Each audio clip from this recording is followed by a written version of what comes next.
first heard about osteopathic therapy from my daughter, who went to one a couple of years ago, and she had dramatic results.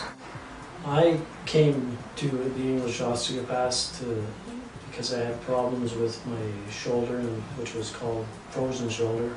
I saw a number of other people about it, and they all said it was frozen shoulder and it could last from 6 months to 2 years, and I was in either stage 1, 2, or 3. They couldn't specifically say which one. The pain in my shoulder was immense at times.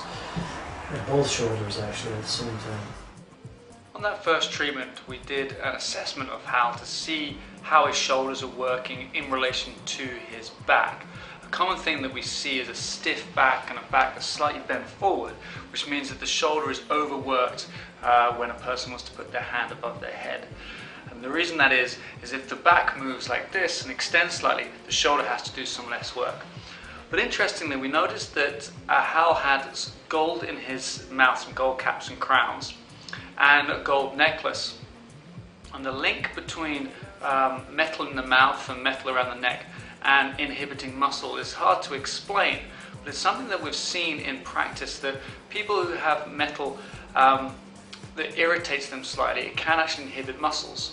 So I asked Hal just to take his necklace off and just see what happens. The English osteopaths made a dramatic change in me the first time I came in. They had me remove some jewelry, and the effect was immediate.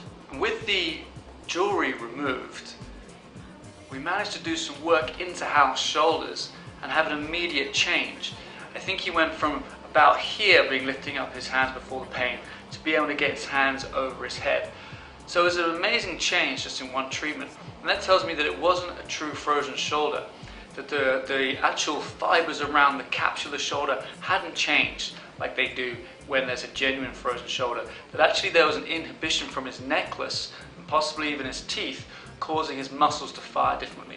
Once we removed that inhibition, got his back moving a little bit better, and that allowed his shoulders to move, and he experienced some magnificent changes just in one treatment. I'd like to thank the English osteopaths for helping me, because I feel much better and I may be able to play golf this year.